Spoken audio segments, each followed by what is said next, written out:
Bismillahirrahmanirrahim. Assalamualaikum warahmatullahi wabarakatuh.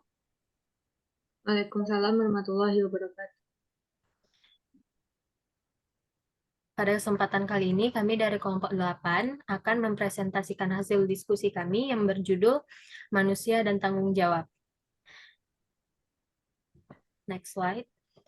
Anggota dari grup kami yaitu yang pertama Andini Sukmailahi dengan NIM 22018090, yang kedua yaitu Dinda Aulia Putri dengan NIM 22018100, dan yang ketiga yaitu Feranda Fadila dengan NIM 22018111.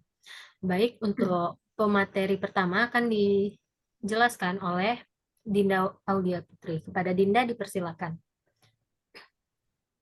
Baiklah, saya akan menjelaskan pengertian dari tanggung jawab.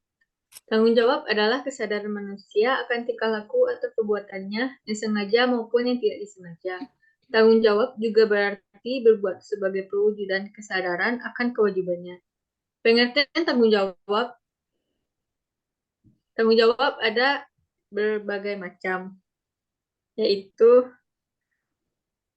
pertama, tanggung jawab kepada Tuhan seperti melakukan ibadah, dan sebagainya. Kedua, tanggung jawab kepada keluarga seperti membantu ibu dan ayah bekerja di rumah.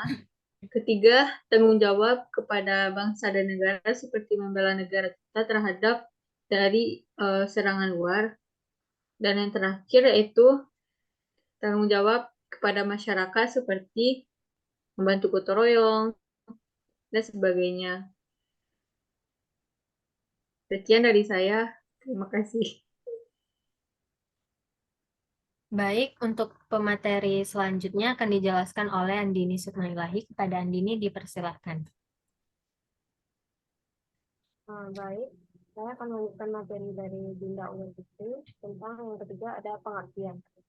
Pengabdian adalah perbuatan baik yang berupa pikiran, pendapat, ataupun tenaga sebagai perwujudan kesetiaan antara lain kepada raja, cinta, kasih sayang, hormat, ataupun suatu ikatan dalam semua dilakukan dengan ikhlas.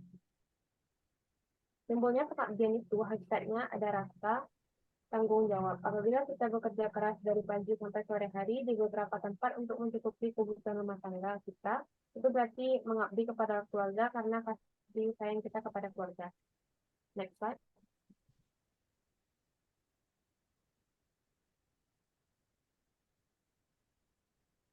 Next slide. Yang selanjutnya ada macam-macam pengabdian. Yang pertama ada pengabdian kepada keluarga.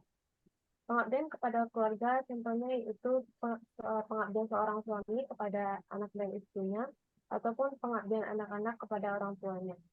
Yang kedua ada pengabdian kepada masyarakat. Pengabdian kepada masyarakat dapat dilihat dari contoh di drama TVRI yang berjudul Igor. Dan yang ketiga ada pengabdian kepada negara.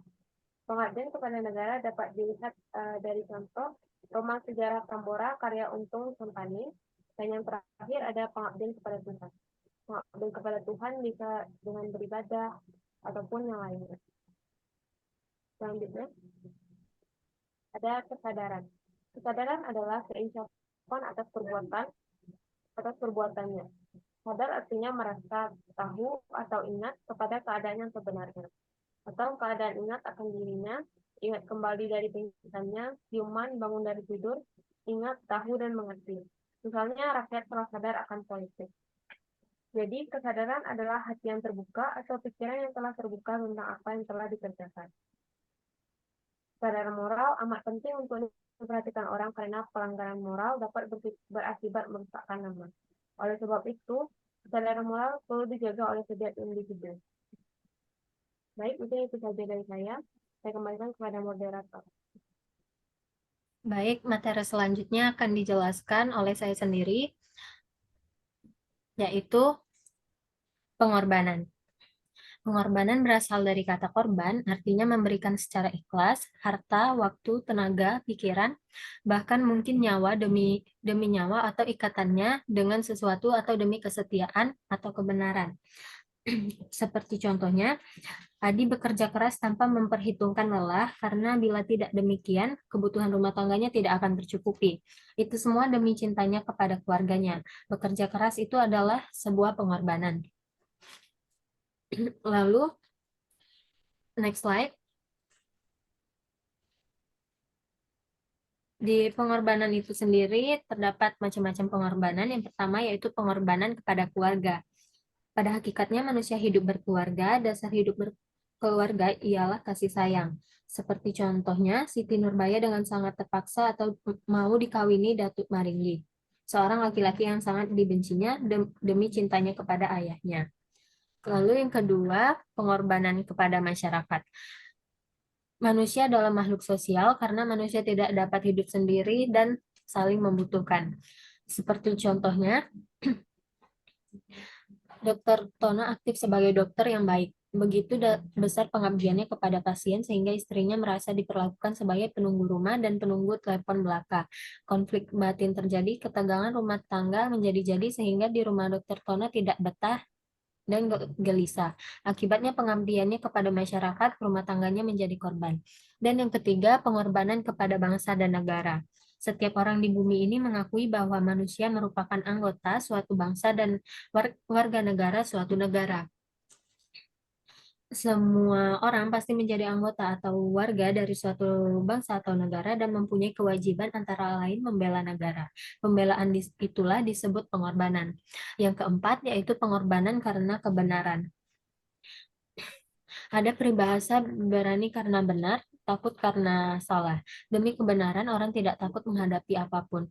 Perang kemerdekaan itu pada hakikatnya adalah perang untuk membela kebenaran. Menurut kontraknya, manusia mempunyai hak hidup dan hak kemerdekaan hidup.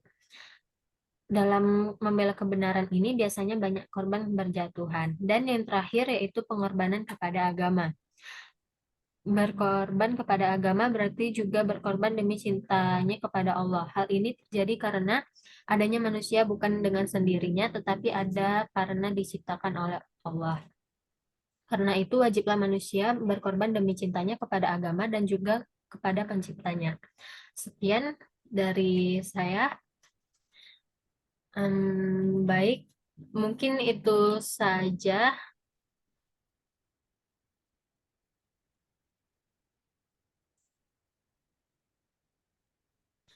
Baiklah, kesimpulannya.